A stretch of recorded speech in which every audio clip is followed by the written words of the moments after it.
Hi, hello, and welcome to a new episode of Release. I'm your host, Adriana, and I'm so honored and grateful that you've taken the time to listen to what I have to say. And today, I want to talk about God and the idea of God and expanding our idea of source and what a higher power really looks like. So, for me personally, my first introduction to God, a higher power, was through religion. It was through Christianity. And through my time in Christianity, really learning and really for most of my life, for a majority of my life, that was my spiritual path. It wasn't one that I chose, but it was one that I was kind of born into. My family, everyone in my family is Christian.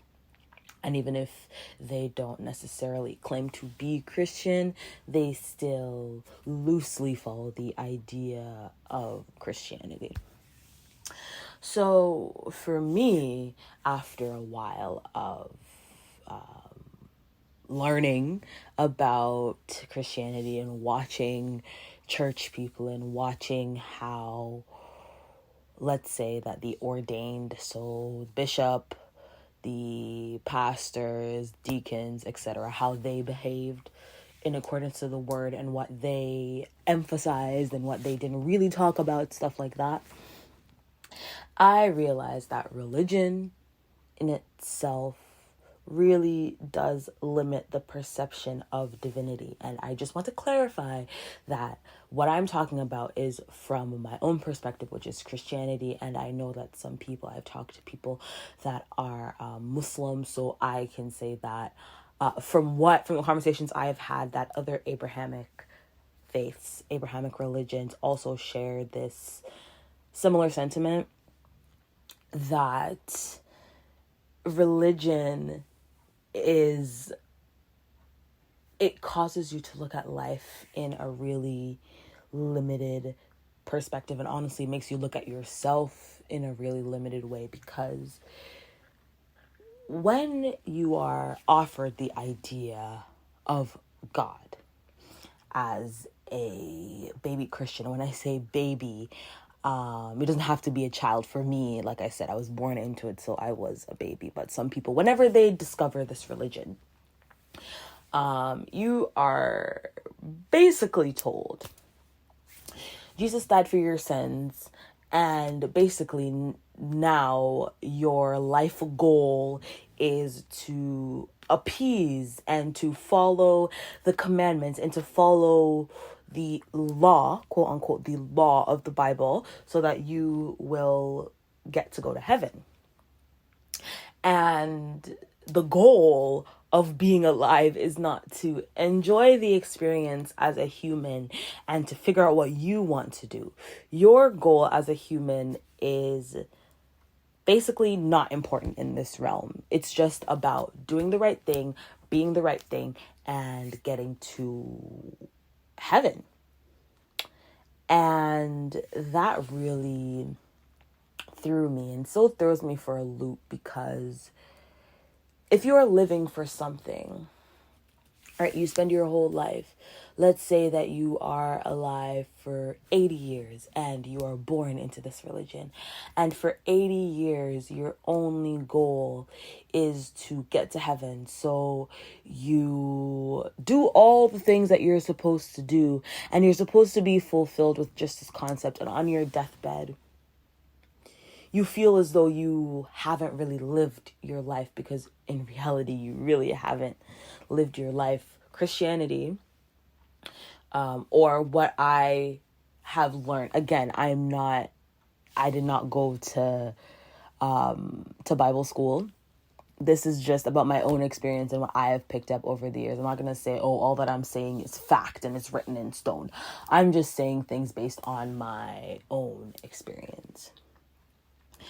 But I feel as though people will end up, living their life and getting to that end stage and being like, I haven't done anything for myself, feeling unfulfilled, but I guess fulfilled in the sense that you believe that you're going to go to heaven, which I feel like living for something that you cannot see can't really be beneficial, because you're saying, okay, at the end of what I can see, at the end of this life that I'm currently living, I can't partake, because Christianity is very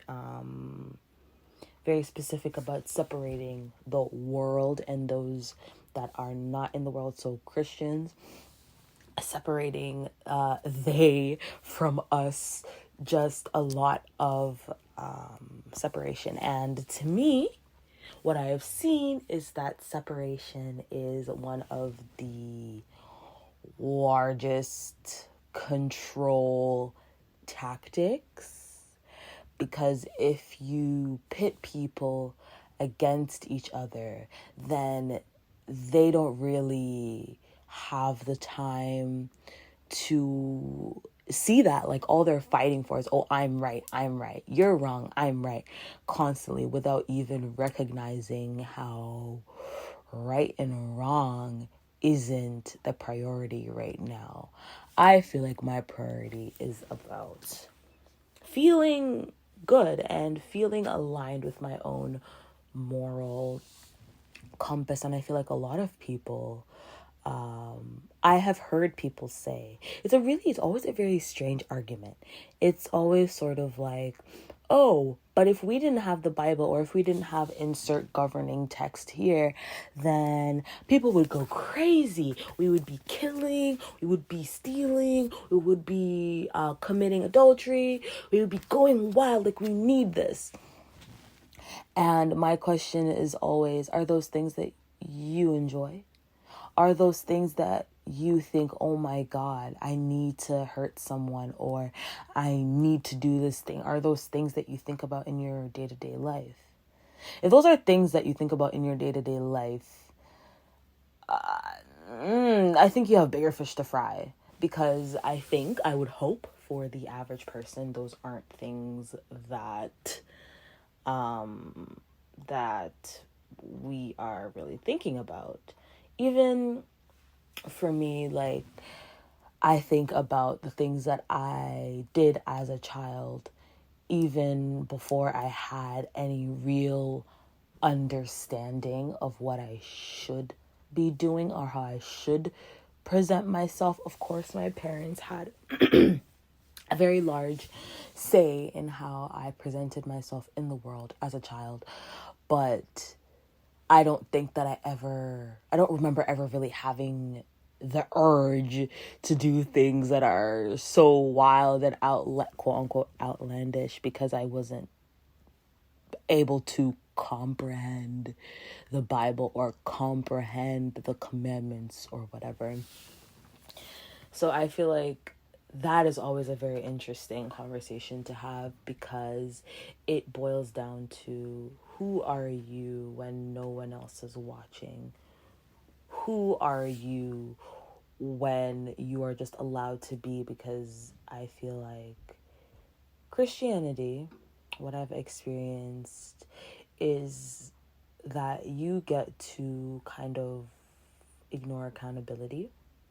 And I think that is one of the reasons why people may bring up this sort of argument, is that if I were to do the thing, because in Christianity, it's sort of like, oh, Jesus died for my sins, so therefore, we are all cleansed, whatever, you get baptized and you go to heaven.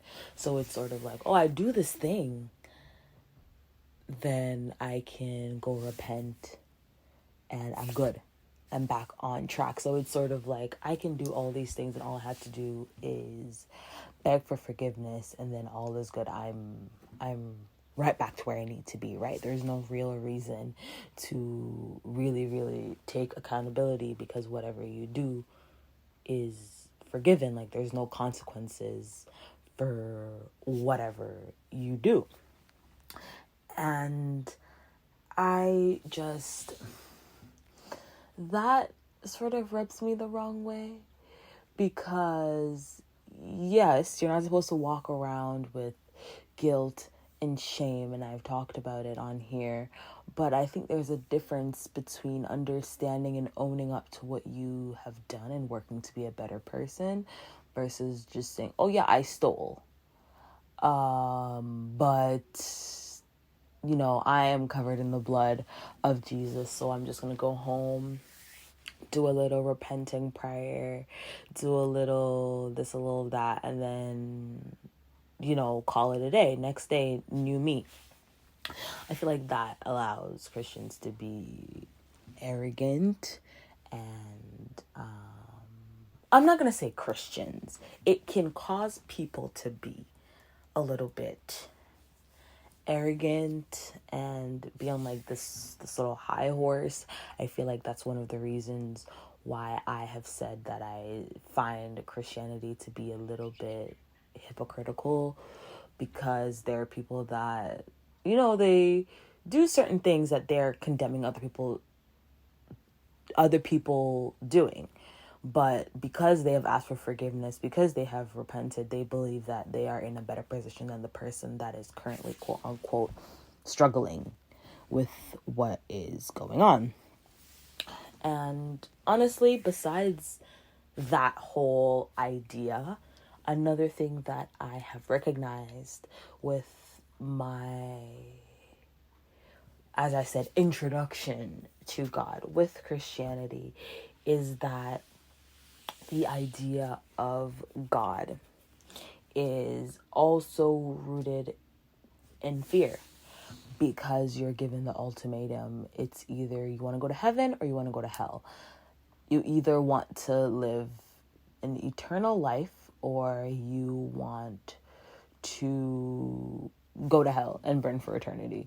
And any person that is, of sound body and mind, I would hope that they would choose heaven. Like, there really is no choice, honestly and truly. But that is such a strange ultimatum to give someone. It's sort of like, if you do bad things and you don't follow the rules of this one path, then you're doomed to eternal damnation. Which we can definitely have an episode about my understandings of heaven and hell and how I feel that things make more sense. But even in that conception of heaven and hell, it is also limited in the sense that heaven, they talk about, streets of gold and this and that and whatever. And gold is only precious to humans. I don't think gold holds the universal value as it would hold on earth, which means that streets of gold and streets of tin, streets of copper, whatever the metal it would be of the same value, right? And then if you think of heaven, or if you think of hell and burning in hell for eternity, what would burn? Like, in the sense that our bodies are left on earth and our souls are, let's say our souls are sent to heaven or hell. What part of us would be burning?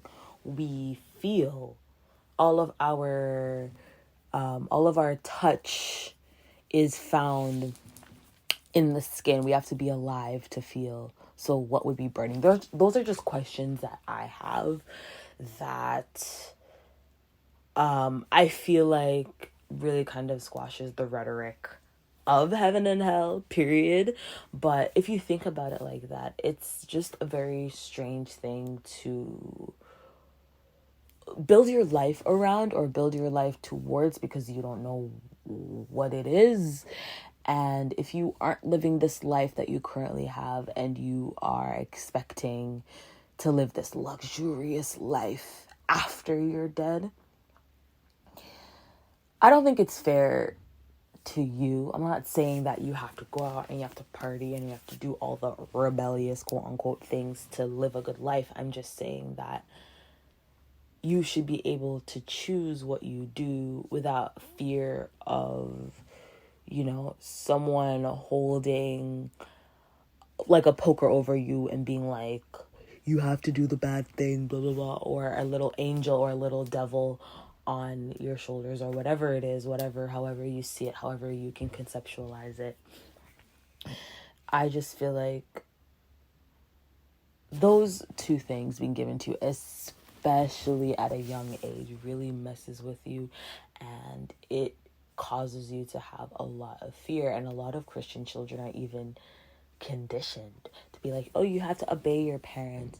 Kids that don't obey their parents go to hell, things like that. Sometimes it's not said in that direct way, but it is implied, and children are very smart, and then that becomes a fear of the parent. And it's just a lot of fear that we don't condone. We want to live our lives in ways that are the least amount of fear that we can hold at a point, if that makes sense. Like, I don't want to say, oh, we have to live our lives fearless, because we're humans and we are going to have little anxieties and little fears that come up. But it's also important that we try our best to live our lives unapologetically, right? And not scared of what outcome there's going to be, as long as we are like, okay, I'm doing this for myself and I'm not harming anyone. I'm not harming myself. I'm doing this out of my own desire to do it, and I don't care if other people approve of it. You go ahead and do it. And I really hope that you are very, very, very, very, very happy with your decisions.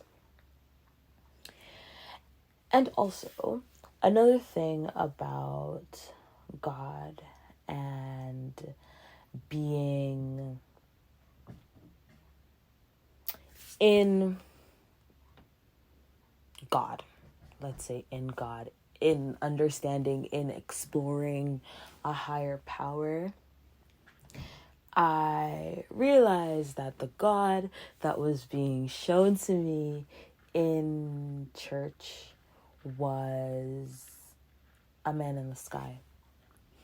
It was my conception was, there are a lot of pictures of Jesus with like white robes, long hair, a beard, and him being a man. And although Jesus, I believe, was one of the prophets, just like the Buddha, just like Muhammad of Islam, there were people that existed, human beings. But God, the conception of God is beyond our understanding. I feel like limiting God limits your ability to connect with God. Because for me, after I threw out the idea of there being like, God has to be like this, and the Christian God and blah, blah, blah, I recognized that this whole thing is not about separation. It's about the unity. It's that God is everything and God is everywhere. So the God of Christianity and the God of Islam and the God of the Hindus and the God of all religions, beliefs, etc., I believe that they all hold the pieces to the puzzle. That if it's not a different puzzle piece, it may be a puzzle piece flipped a different way, it may be painted a different way, because a lot of the things, once you read into it and once you begin to connect the dots, it's a story that may, take a little twist and turn, whatever, but the story normally has, similar beginnings, similar endings, a little asterisk beside that, but similar endings, and then key points within the story that are connected. So I think that it's so important for us to look at God more than just a man in the sky, because I'm not connected to a man in the sky, especially if we're thinking about Jesus and if he's the portrayal of what Christianity could be. I could not ever worship a white man in the sky, because that's the perception. I know that if Jesus actually walked the earth, or let's say that we believe that he did walk the earth, as we may believe that we have evidence of the Buddha, these people walked the earth, and I don't believe that Jesus was white. But I don't think that it's more about skin color. I think it's just about the fact that this is a man and this is a mortal being, and Jesus was a messenger, like I said, just like Muhammad, just like the Buddha, messengers whose messages should be carried on through the ages and should be taken through. There's always a lot of metaphor, and there's always a lot of things that are put into spiritual texts that need to be decoded. And I think because a lot of Christians take the Bible as, here are the words, la la la, this is what you're supposed to do. They're not taking in context. They're not taking in so time context is always really important. Also about looking at the way that our society exists now versus then. So of course, time, like I just said. But there are a lot of different things that have changed, and spirit, source, higher power knows that it was going to change, and we need to adapt and align ourselves with that and use our little brains that we've been given to decode what has been said, because eternal knowledge never changes. It's just that it's kind of like water. It reshapes, and it takes the shape of the container that it has to take in that moment. So definitely reshaping our idea of what God even looks like, even using pronouns like he, she. When I talk about the universe, I use they, them pronouns. I've even read a book.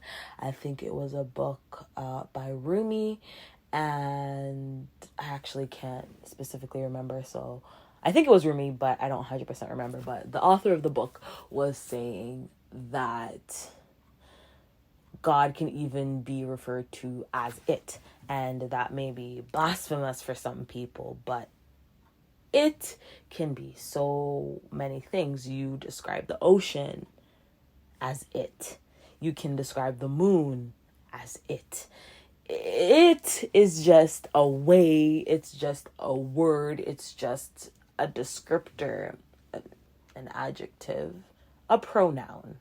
I use the wrong word. It is a pronoun to really be able to conceptualize what God is. So whatever pronouns you use, whatever you're comfortable with, whatever name you're comfortable with, please use it, because you are referring to the same thing. And I also had to recognize that within realizing that God wasn't just a he, or some people say God is a woman or a she or they, them, or whatever pronouns like we just went through, I feel like we only stop at seeing, not only, a lot of us stop seeing God at a just higher level. God lives in the heavens, the sky, whatever, and looks down on me, and we are separated. So God looks down on me and sees me and loves me, but we are not connected in any way, which I believe is so false, and is also another limiting belief, because God exists within us. And again, another thing that may be a little blasphemous to some people, but God exists within us. The Creator exists within the creation. And God created us as an extension of divinity. right? We are literally limited divinity. The word human, when broken apart, Hu is the name, one of the names of God, and man refers to being a human with a limited life source. So we are God and human, and the man, so the limited being combined. So when you begin to see God within yourself, you begin to treat yourself better. You begin to recognize that I'm also a divine being and there's also divinity within me. So I need to make sure I'm keeping up with my self-care. I need to make sure that I'm talking to myself nicely.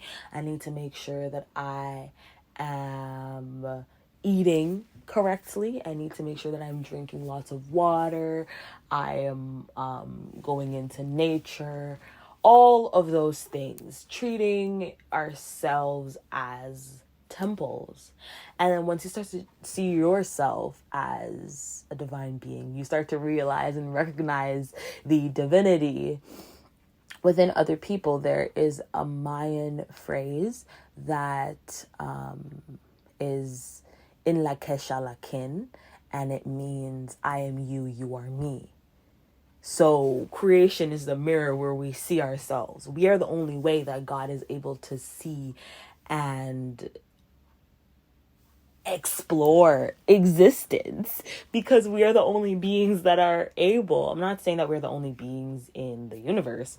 I'm just saying that humans, as far as we know, we are the only beings on this side of the universe that are able to exist on an earth that has so much biodiversity. We have so much choice. We have such a beautiful, beautiful home. And once we recognize that God is within us, God is within the people around us, God is within the trees, God is within everything in the earth, God is within our food, God is within all of it, we will begin to respect the earth. We'll begin to respect others. We'll begin to love others. We'll begin to be more kind and be more empathetic, because God can show up in so many different ways.